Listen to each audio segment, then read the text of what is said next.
let's get the ball rolling. Brett, can you give us a little bit about your background and everything, how it relates to authors and mailing lists and everything along those lines? Thanks for having me here. Super excited. And like I mentioned to Evan earlier, this is actually the first interview where I am the interviewee and not the interview. So I actually wrote down a couple notes just in case. So you might see me peeking at those notes. But yeah, my name is Brett and I work for Crave Books right now as a marketing manager. I am also an author. So I got into writing in 2020. Well, I was actually teaching English in China, and I was like, we need some more interesting books. So I started writing some children's books, and then that kind of morphed into just kind of becoming a part-time author. And I definitely have not given my books the marketing attention they need right now. I've just been so busy, like many of you. And then, yeah, I kind of linked up with Crave Books by chance in their Facebook group. They were looking for some help as a copywriter. So my background is in copywriting, and I've kind of morphed into more of a marketing manager. And so I have the publishing experience. I am self-published. And then that's why if you are subscribed to the Crave Books newsletter, you'll see me talking a lot about kind of like little copywriting things. I like subject lines and seeing how to get those subject lines opened. So that's kind of how I got into the world of publishing and working with Crave Books. Awesome. Since you mentioned subject lines, that's like a great place to start. Why don't we start there? What are some of your tips around subject lines? Because we always hear, about optimizing our headlines, but a lot of times it's not really clear how to do. We could just come up with a list of ideas and we pick one out of a hat and hope that's the one that works.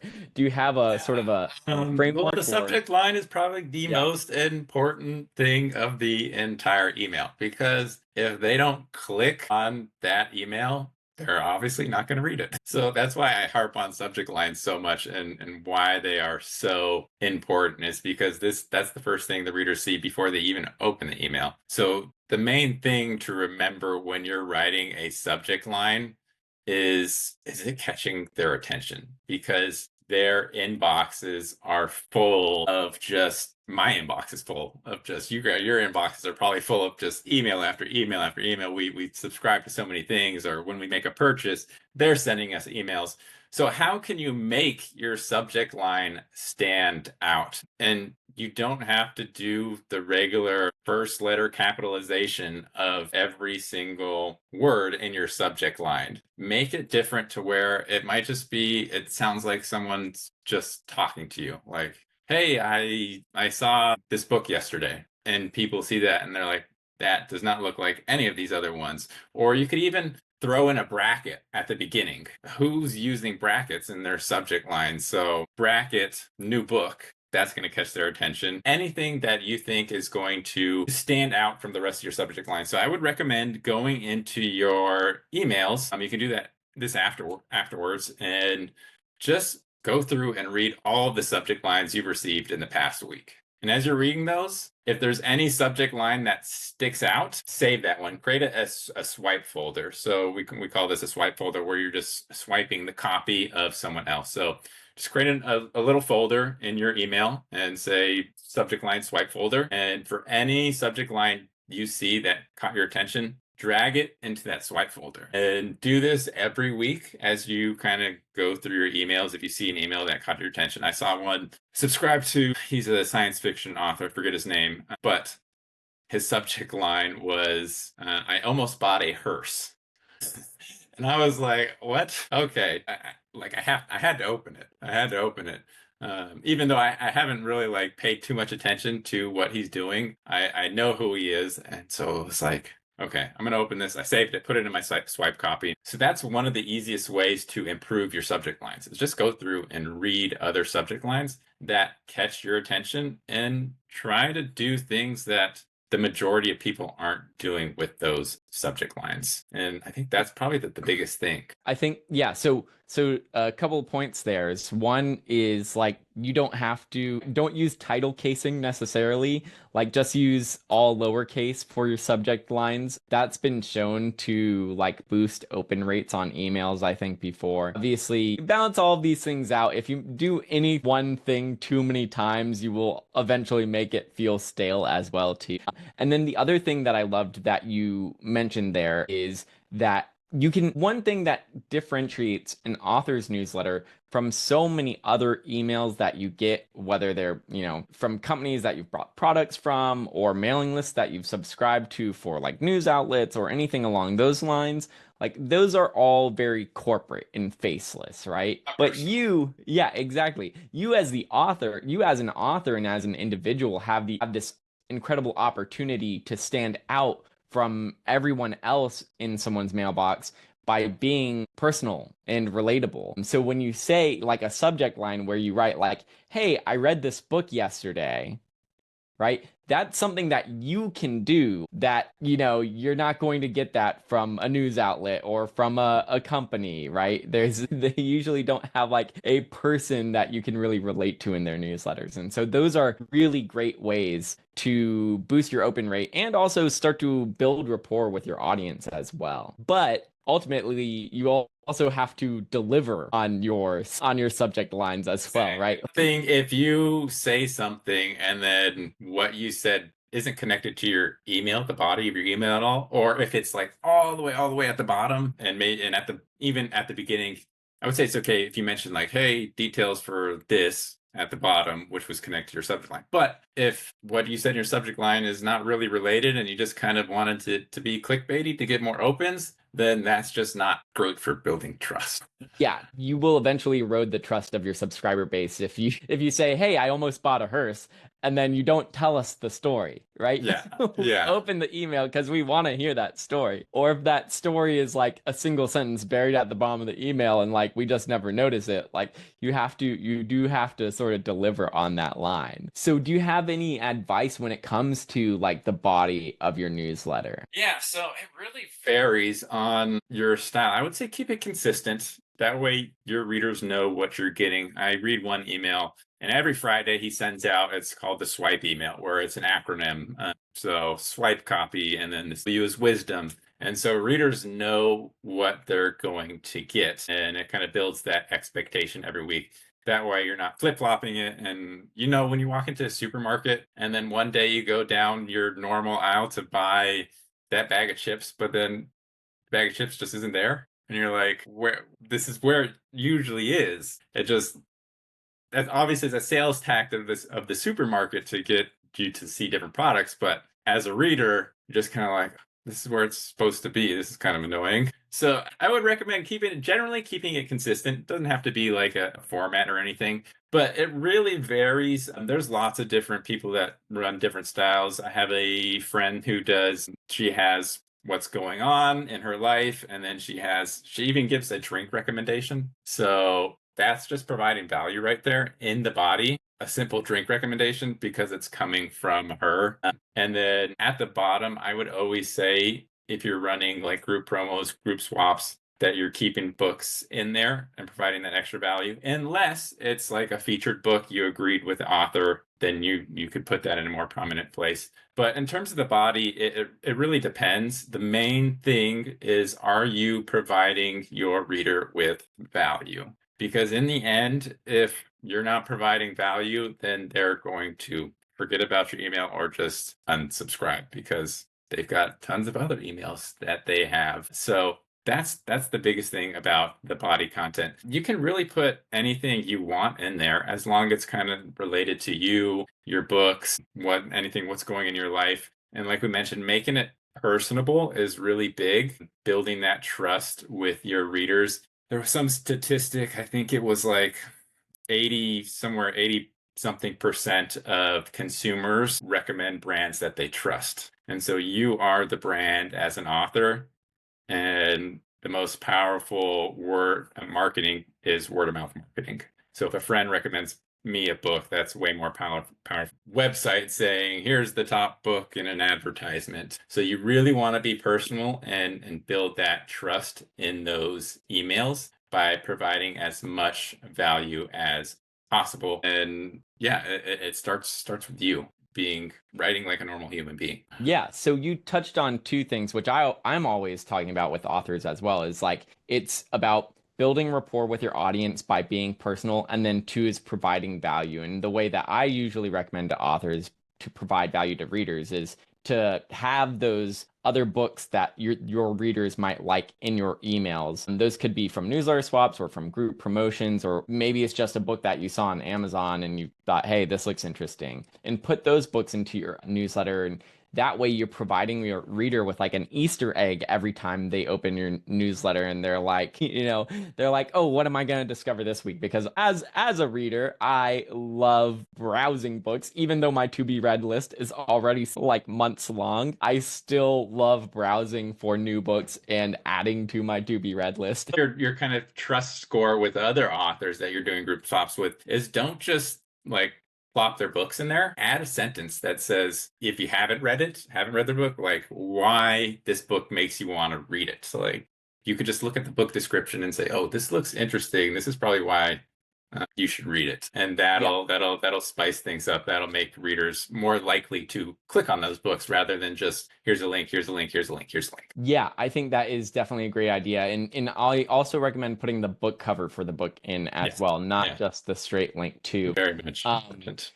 And I think oftentimes authors also think like, oh, do I need to have read all of these books that I'm putting into my newsletter? Because I don't want to share stuff that might not be good.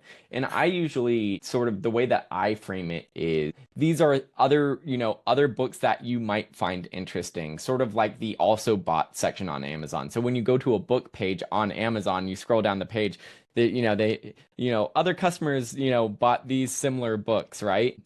Jeff Bezos didn't read all of those books and tell you, if you like this book, you will also like this book, right? It's not like Jeff is personally recommending it to you. And so I don't think that authors should necessarily hold themselves to a standard where they're like, any book that ever is mentioned in my newsletter has to be something that I have read and can vouch for personally. If you have read a book and you do love it, I would make that separate and be like, here's my review of this book and I loved it and let me tell you why. Those books from like cross promotions and things like that, I generally recommend sort of putting into a section titled something like other things that might interest you. But to go back to one thing which you mentioned that I loved was you said there's an author who sends out a drink like recipe or whatever with their newsletter every time. And I love that idea because it combines like both things, right? It is both like being personal and building rapport with your audience and also providing them value, right? Because if you write books that are like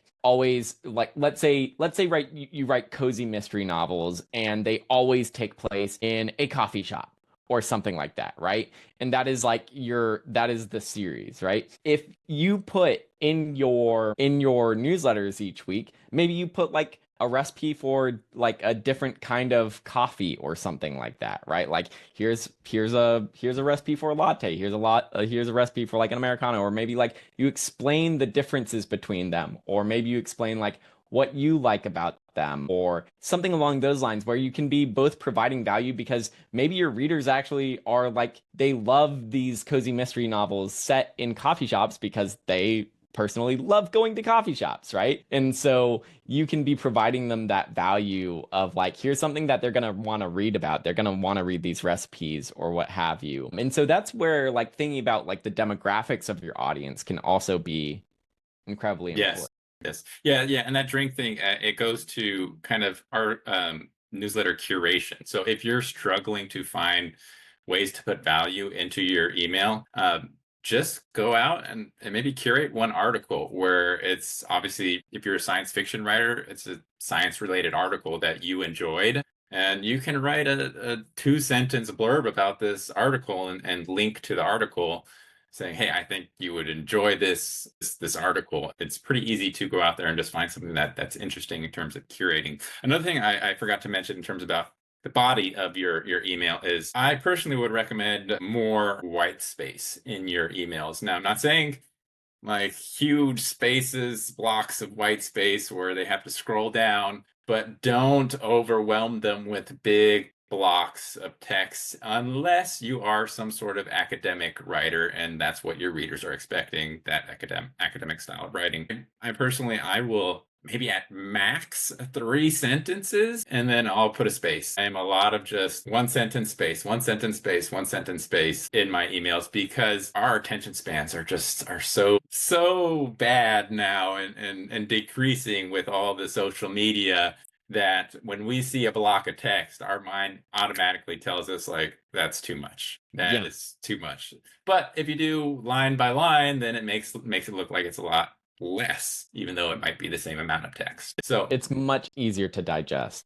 yes, I would recommend a little bit more white space. And you don't have to do exactly what I do, where it's like one sentence space, one sentence, 1, 2, 3 sentences space, but just make sure that it is spaced out. Yeah, I do that as well. Like even 3 sentence together, like a 3 sentence paragraph. I started breaking up.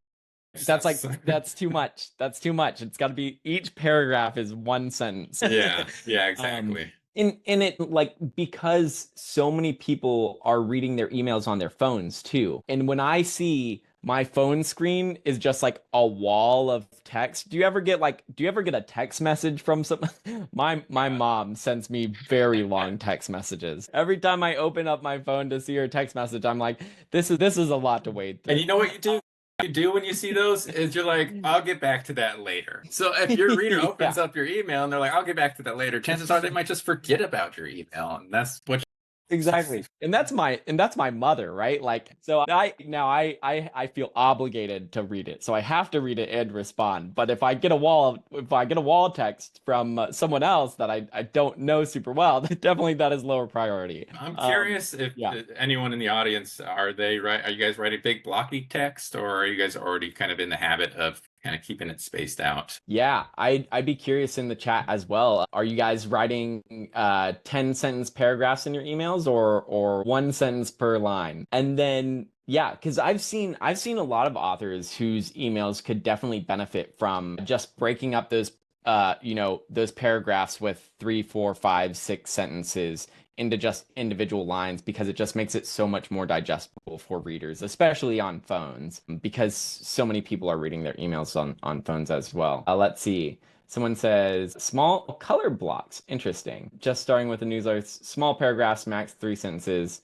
Someone else says I use a lot of white space. Ed says I can never think of enough stuff. Ed, one thing I would recommend if you are just struggling is go with the acronym method. So find an acronym that's related to your book in some way, or your genre, and just for each letter, put one sentence, a paragraph in there that is related to it, that's interesting. I used to do, I think it was like sci-fi was the acronym. And so I had a little science article for the first one. And then curiosity was like a curious, interesting fact that I gave out to everyone. And then at the end, I think why was your books. And so I would put the books at the bottom. So it could even be 3 or 4 letters. Just try and find an acronym, test it out, see how it works, and see if you can, and use ChatGPT to help you with this. That'll save you a ton of time to just say, hey, Chat, give me a couple of acronyms that are related to science and what I can use to put into my newsletter, and he'll help you generate ideas. Or she, I don't know. I personally, what I put in my newsletters is usually just like whatever thing is going to be providing the value. So for me, that would be stuff like a feature update, or maybe I'm doing an info session like this one, something that provides value to my audience. For authors, again, that would probably be like the other books that you think might interest your readers. So that's usually super easy to compile. And then the other part of my newsletter is usually just like a picture of something that I've done in my life recently. Could be as simple as like me walking the dog, or like my dog was laying his head on a pillow on the couch the other day. He's looking very cute, so I just took a selfie with him and put that in my newsletter. It was my kids' birthdays last month, so I had pictures from their birthdays in there, stuff like that. It doesn't need to always be something super special, and then just write like 3 or 4 sentences about it too. So that's another idea that you guys could use as well. Depending, again, this sort of depends on how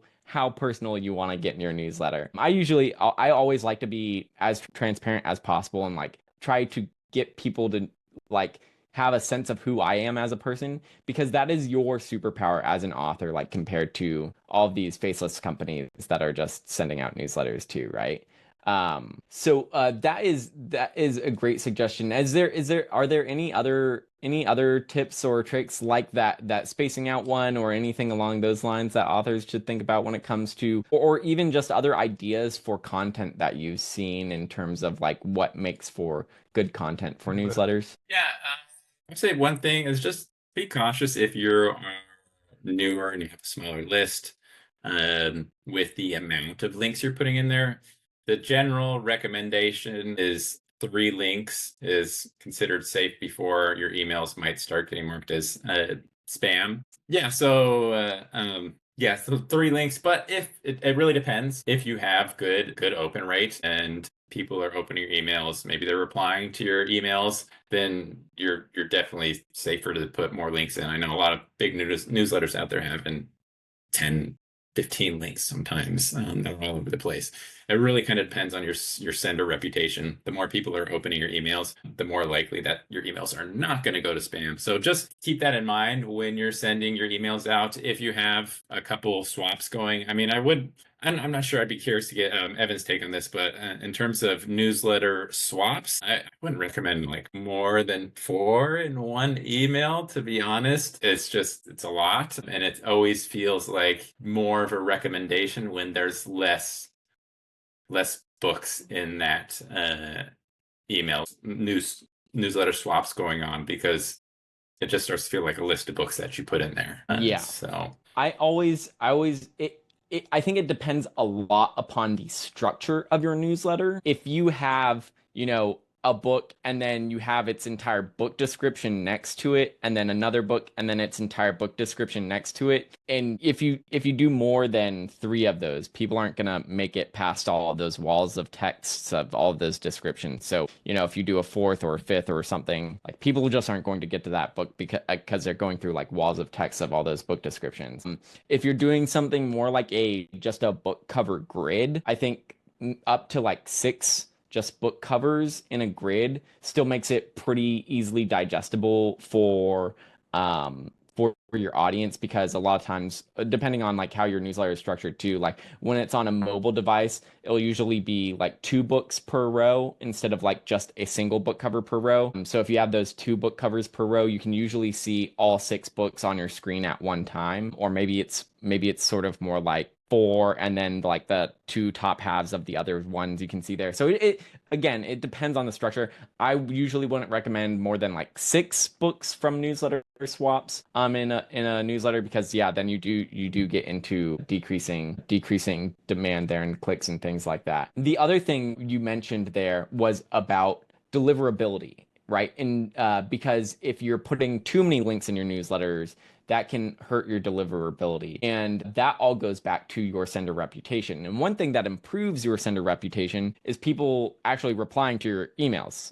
If people reply to your emails, that signals to their inboxes, hey, don't put this person in the junk folder, because this person has replied to these emails before, and therefore like this is a high value email, something they may see and want to respond to. Do you have any advice on getting subscriber engagement from Scribe? Well, it starts with your welcome sequence, to be honest. That's where you really want to get some sort of response and open, and even an open improves your sender reputation. But if you want, we can kind of go into like a welcome sequence, which Yeah. I loved yours when you talked about it, the four email welcome sequence. I need to go back and watch that because I want to see what else I can pull from that. I always recommend I mean, at the very bare minimum, you need to have at least one. Please, I beg you, please just have one welcome email. If you're if you're sending out emails and you're collecting subscribers, because nobody likes the feeling of signing up and then going over to their inbox to check to see if they got the confirmation and nothing shows up until a week later. And then maybe they forgot about you. And so that first email is so important because it's just the acknowledgement, which is like is everything in trust building. I remember there was a story, I was watching a podcast and they were saying how you don't want to be the most interesting person in the room. You want to be the most interested in the other person, because that's what people are going to remember. Unless you're the most interesting man in the world, then by all means, go be interesting. But if you're interested in that other person, that makes you feel good, right? When someone's interested in you, it makes you feel really good to be acknowledged. So you are more likely to remember the person that was interested in you rather than the most interesting person. So that first welcome email is super important because you're acknowledging that they exist. But for the welcome email sequence, I kind of, for the 3 welcome email sequence, I acronym again, the AIM welcome sequence, I call it. In the first email, you're basically acknowledging, obviously with say welcome, your goal there is to welcome them and build rapport. That way they kind of get whitelisted onto your email. They've opened it. You don't want future emails to go to spam. So you don't necessarily have to ask them a question trying to get them to respond, but you can throw in there like, hey, I've got more bonus content stuff coming. If you want to make sure these emails don't get put in your spam folder, just reply to this email with hi. Sometimes you'll get a couple people saying hi, which is perfect. That improves your sender reputation. That first email is important because you're just basically kind of whitelisting them and getting them to not be in the spam in future emails. And so for this email, just keep it short and sweet. You don't need to talk about yourself. Don't write an essay. If you've offered a reader magnet and they haven't got it, maybe they got it through StoryOrigin, but if you're doing it via like Google Drive or whatever, make sure you are delivering that value immediately because they're giving you their privacy with their email address. And it's a value transaction. That's the first email. You want to acknowledge them right off the bat as soon as you can. And then the second email in AIM is include. So you want to feel like they're included in kind of, I wouldn't say it's your mission, but included in who you are and that they can relate to you, which we've talked about being relatable. So you really want to engage and connect with them in this second email and consume kind of the free content / value that you are putting in this email with it. Maybe it's a little interesting story about yourself that kind of engages and more importantly resonates with the reader because you want to create that connection like, hey, we're the same people. I love sci-fi. You love sci-fi. People resonate with other people who have the same interests. And they probably picked up your reader magnet or your free short story or what have you. So you know that they are interested in sci-fi or fantasy or romance or whatever because exactly. Yeah. I mean, and so in that second email, you really want to connect. Yeah, like I just said, they got your reader magnet, so you know that they're in your genre. Share a story about yourself. Let them know who you are. Again, don't write a 3-page essay. You don't want to overwhelm them in these first emails, but share something that's going to resonate and build a personal connection with them. And this is when, instead of just saying reply with hi, you can ask them a question that kind of makes them think a little bit more. So what I used to do is just, hey, let me know what your favorite book is. And then I realized, okay, maybe that's not making them think enough. Hey, reply to this email and let me know which book got you into sci-fi, because then you're bringing it back to your genre.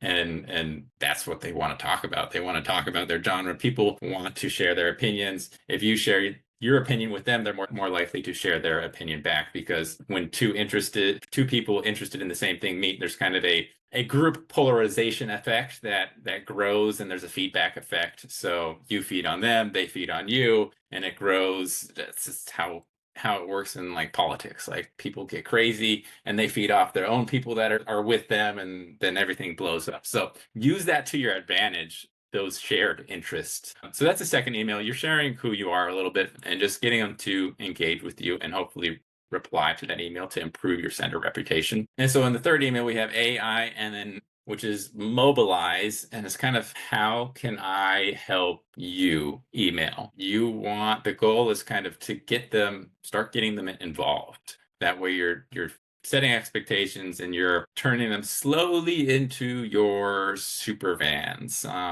You also want to continue to provide value in this email by giving, right? Always give before you ask if you want to get someone involved with something, because there's the whole aspect of reciprocity where he gave me this. Well, I feel like I need to do something back because he gave that to me. It's reciprocity at work right there. So just provide them with more value, like you're going to do in future emails, and you're building expectations. So like we mentioned, just give them a book recommendation, right? That's to be personable. Don't just drop the link, hey, read this book. Give them a book recommendation that isn't your book. That way they don't feel like you're already trying to sell them. In the end, you could also say, hey, here are a couple of my other books. Feel free to check them out, in a way that's not trying to sell them to go get your books. Because that's the one thing that turns people off, is when the person from Foot Locker walks in and they're like, oh, hey, how about you try on this shoe over here or this shoe over here? You're a salesperson in these emails, and a good salesperson doesn't start off with like, oh yeah, here, try out this shoe. As a good salesperson starts out with, hey, let me get to know you. Like, what are your interests? What are your pain points? And then they build into, oh, okay, so you like this. Well, I think this would be a great book for you. You don't want to start off being the used car salesman. So this third email is really going to give them that little bit of extra value and let them know that I'm someone you can trust. I'm not just going to sell you my book in every email. And then at the end, make sure you are telling them the value they can expect in future emails. That way you're setting expectations to get them to open, because going back to sender reputation, opens and help your sender reputation.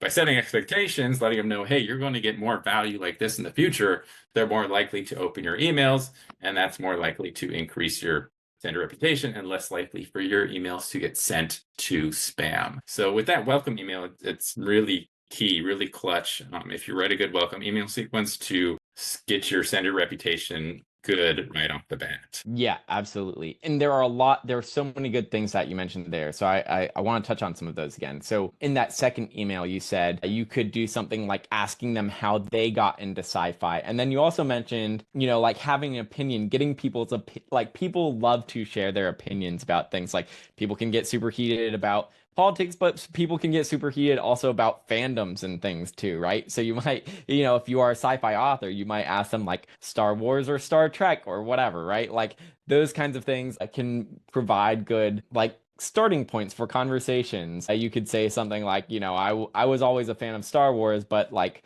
who out there was a Trekkie? You can also do things like maybe if you're like a romance author, right? Maybe you say like, which character from Sex and the City are you? Now, I haven't watched Sex and the City, so I can't. This is a bad example for me because I can't name them. But you can do stuff like that, like, that engages them in things that are popular in your genre, and like it gets them to share a little bit. Like, I think Samantha is one of them. I'm a Samantha because I always blah blah blah blah blah, right? Which one are you? Right. You don't, I mean, I wouldn't necessarily recommend like going all out and being like, this is the best, he's the best, and no one can disprove me. But be like, I think Star Wars is better than Star Trek for this, this, and this and reason. Yeah. Could someone give me a reason why you think that I'm wrong? Yeah. Yeah.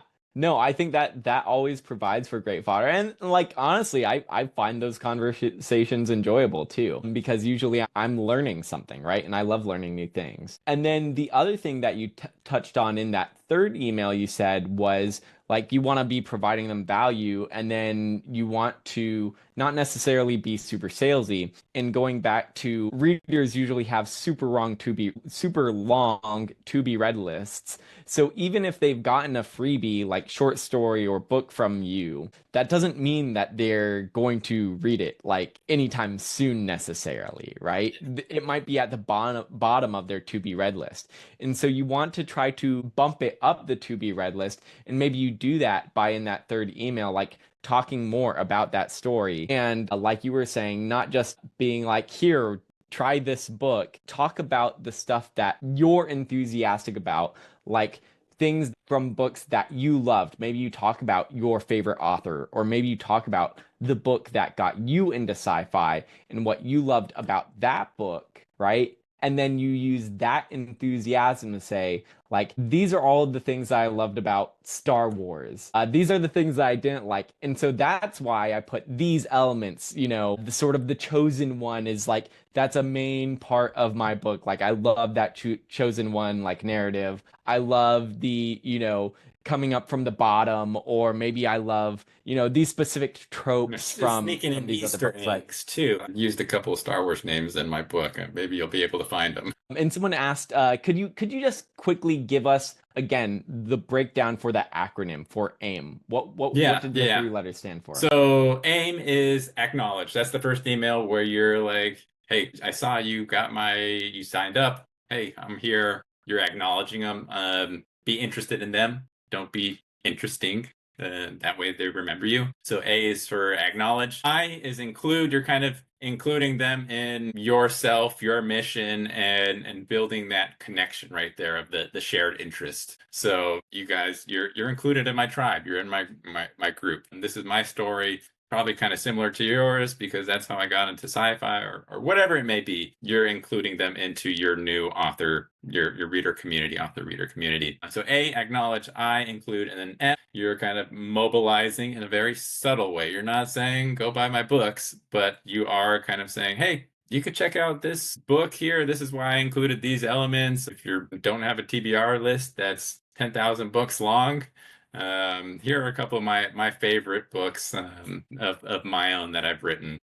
That's the call to action. That's the call to action to kind of start getting them engaged into what you're doing and who you are, and just bringing more awareness to possibly maybe you have a backlist of 10 books. So there might be other books that they might be interested in. So that's where you're kind of mobilizing them. What does the do you have like a specific recommendation on the timing for how spread out these emails are between the welcome sequence? And the other thing that I will mention here as well, just for authors, we've been saying the word welcome sequence a ton. And if you go on your email service provider, if you go on MailerLite or MailChimp or ActiveCampaign or you will not find anything called welcome sequence. Usually, most email service providers call these automations. So that's the terminology that you'll probably find on your email service provider. Every email service provider uses their own terminology for things. Like, I don't think any email service provider even uses the term mailing list. MailerLite calls them groups. MailChimp calls them audiences. Other things call them whatever else. I don't know why we can't just standardize on some language. They're usually called automations on your email service providers. Sorry, but to go back to you, Brett. Yeah, so in terms of delays and when the first one obviously should go out ASAP as soon as they sign up to your list. Maybe you have a double opt-in, so make sure then they hit the double opt-in. As soon as they hit that double opt-in, they're getting that first email. You can set expectations in your email. So at the end of the email, just say, hey, keep an eye on your inbox. I got a couple of things I want to share with you. I'm going to shoot you another email tomorrow. So I personally like just 24-hour delay for those emails. But you could also say, over the next week, I'm going to shoot out a couple of recommendations, a little bit more about me. Maybe break it up into 48 hours. I wouldn't recommend going more than 48 hours. I personally think you should stay top of mind. And in those emails, be personal. Maybe the last email you send out, like, hey, I promise this is the last welcome email I'm sending you. I swear I'm not going to spam you. It's only going to be once a week. Set those expectations. So depending on what you think, 24 hours to 48 hours, I would say. Yeah, that's good. That's usually what I recommend as well. Like, for that welcome sequence,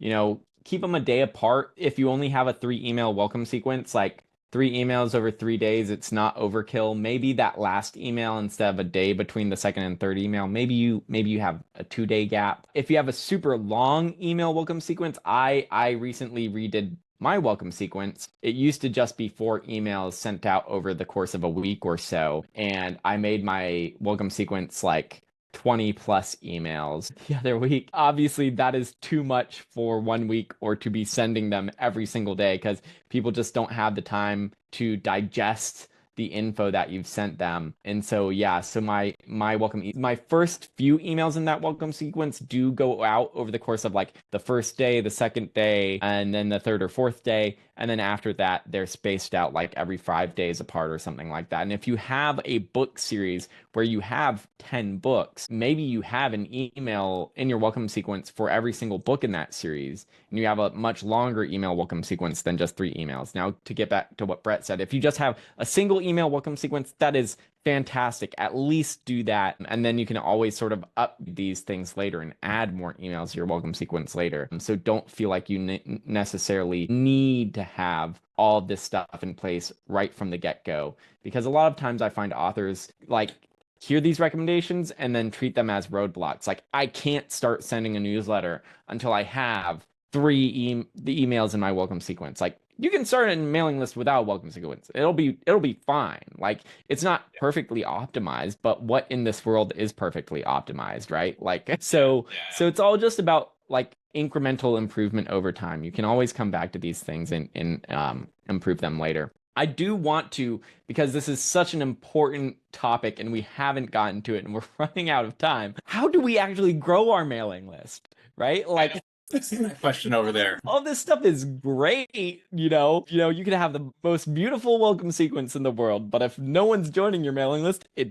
doesn't really matter. So maybe and I'd love to hear about like Crave Books as well and how they play a role as well. Yeah, so I would say I came across a tier ranking list a while back, and I just sent an email yesterday or this morning about it.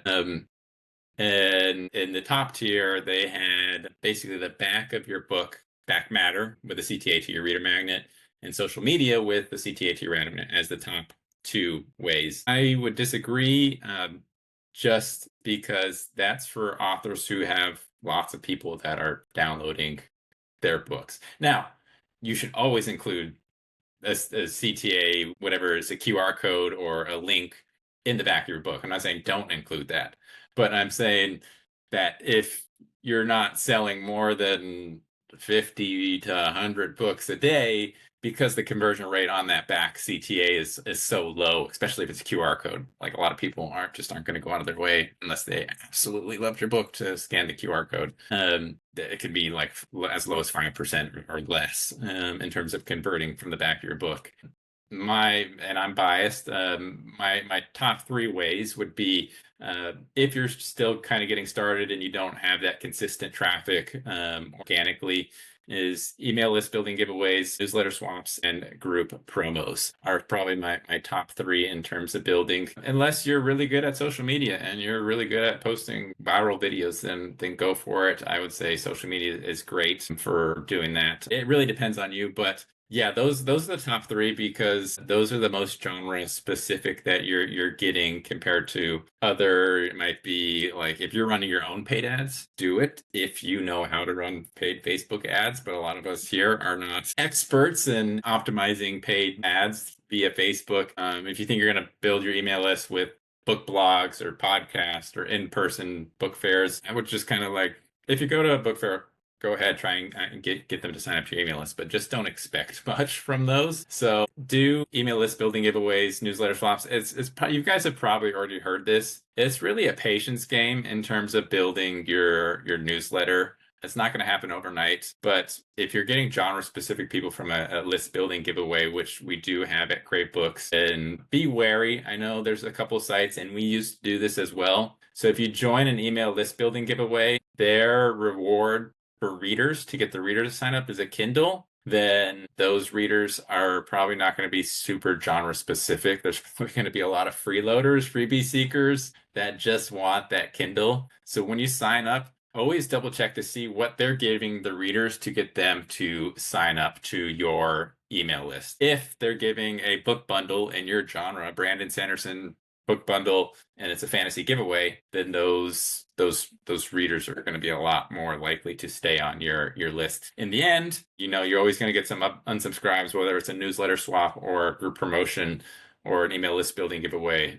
But it really depends on how much value you're giving to those readers and if you can get them on your list. If you're getting started, I would say group promos and you're like brand new, group promos, because it doesn't put the pressure on you. Your book is out there in a group of books. You might not have a great sender reputation, a ton of people on your list. So that would be a perfect way to start. That's kind of how I started. And then newsletter swaps, I think, are better than group promotions because they're more specific, right? You have less books and it feels more like more of a recommendation. So yeah, I think those are the three big ways in terms of building your email list, and always make sure that I mean, if you don't have a reader magnet per se, you can still start building your email list. Like use the first couple of chapters and tell them in that reader magnet, in those first couple of chapters, make sure you tell them, hey, these are the first couple chapters of my new book. Could you read these? And I'd love to hear your feedback. Shoot me an email, or in your welcome sequence, you can say, hey, what did you think of this character in chapter 1? Just be honest and be a regular human. Say, hey, I'm a new author. Like people are gonna go out of their way to help other people. I think we don't realize how much we just expect other people to be like, okay, no, I'm not going to deal with this. But there are a lot more generous people than you think that want to help you, especially if they're coming from places like Story Origin and other author newsletters, because those are readers, right? Those are actual, like they like to read. And so they're going to be more likely to help you. So just be really personable if you don't have a huge reader magnet. Otherwise, make sure you've got a good reader magnet if you do have one, because that reader magnet's the first impression. First impressions mean everything and whatever it is in life. So if they read that and they're like, whoa, this is freaking awesome, then they're probably going to keep opening your emails and want to get more of what you have, and maybe just even buy that second book right away because they need to find out what happened to the king and why he's trying to kill his daughter. So those are the big three, I think. And you guys have probably heard it before. It's a patience game in terms of building your newsletter. If you think that you're going to sell 1 million copies with your first book, and even if you've got an email list of 1,000 people, might not work. If those 1,000 people are like part of your tribe, right? I know Seth Godin always talks about it only takes 1,000 people to build a full-time occupation in whatever creative endeavor it is, then you can do it. So yeah, those three are my favorite ways to build your email list. Like I said, social media. If you're really good at going viral, the heck yeah, then you're gonna get tons of people. But those are the easiest too, because they're pretty much automated. Yeah. Aside from putting them into your newsletter, that's about it. Yeah.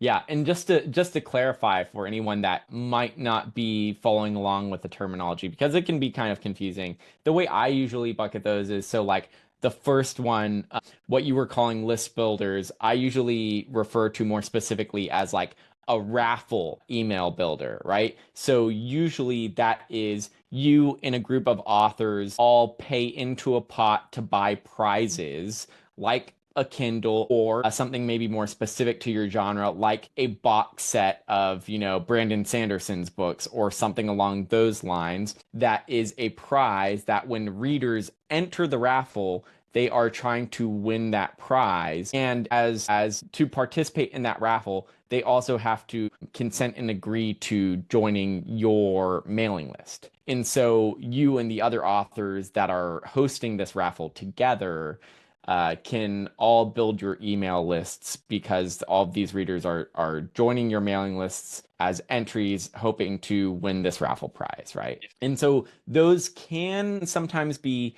cross promotions as well, but sometimes they are not cross promotions, right? When you join these sort of raffles, sometimes everyone that is in the raffle is agreeing to also share that raffle in their newsletters or across social media. Sometimes that's not a requirement to be a part of the raffle. Sometimes the only requirement to be a part of the raffle is that you're basically paying your portion of sponsoring the prize for the raffle. So just it depends. But this is where Crave Books would come into play, because Crave Books hosts these raffles and does all that back end process for you, so that you don't have to worry about like collecting, PayPal or Venmo, collecting money from other authors and then like buying these gifts and then collecting like a reader's mailing address and shipping them the gifts or doing whatever, whatever is involved that would be necessary to deliver those raffle prizes. And so a company like Crave Books is what would host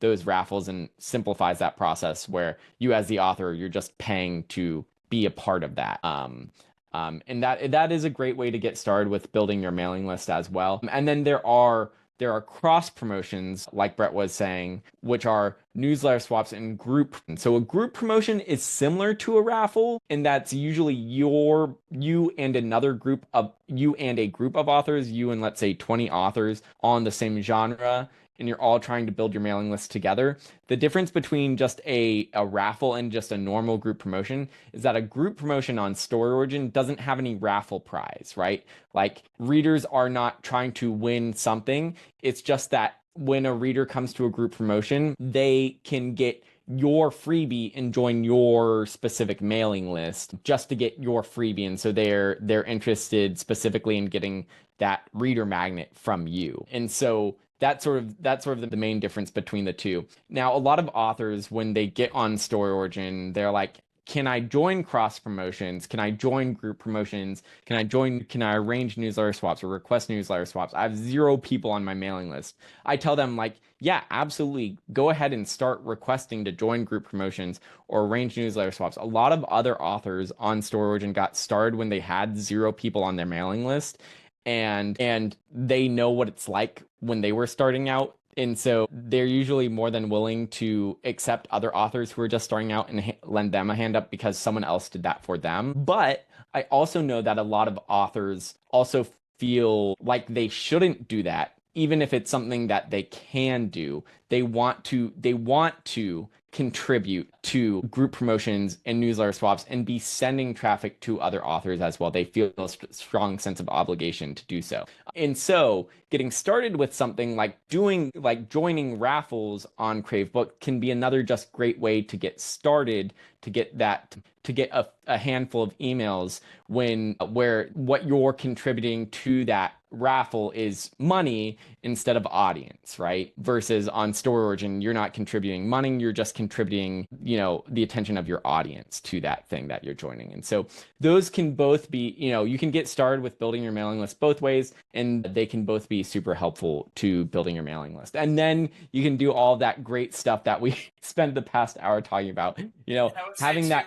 Yeah. Sorry to cut you out. I would say too, like, if you have no email list at all, aside from an email list building giveaway, if you've got friends and family that are kind of interested in the same books that you read, reach out to them. Just send them an email. Say, hey, I'm starting to grow my email list. It would be amazing if you joined, and you could probably get at least 20 to 50 people that way. That way, you just have that starting base. Yeah, yeah, and I know a lot of authors also have anxiety about starting a mailing list and sending newsletters out. Do you have any advice on just like getting over that hump of like sending your first newsletter or anything? Yeah, it includes a lot of expletive words that I can't use here, but just don't care. Here's the reality. I mean, just don't care.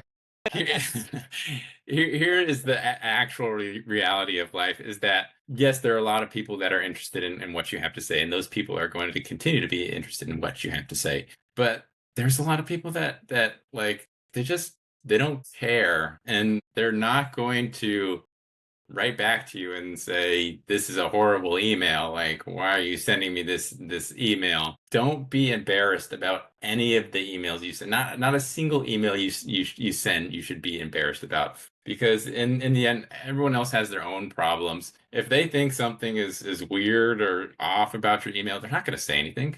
Right? So why should you care if they're not going to, that they're not going to say anything. So the biggest thing is that just don't overthink it when you're sending that first email. And if you're really nervous when you're sending these first couple emails, is tell them, right? Be personable. Say, hey, I'm kind of nervous. This is my first email. Like, I hope you guys like it. You might get some replies just from that email by telling people like, hey, I'm a human being and I'm kind of nervous because other people have their own problems and they're nervous about other things too. So when you're sending out those first couple emails, really just don't try to overthink it. If you feel like you're not giving enough value in the first couple emails, my recommendation is always say, hey, what did you think about this email? I'm really trying to improve these.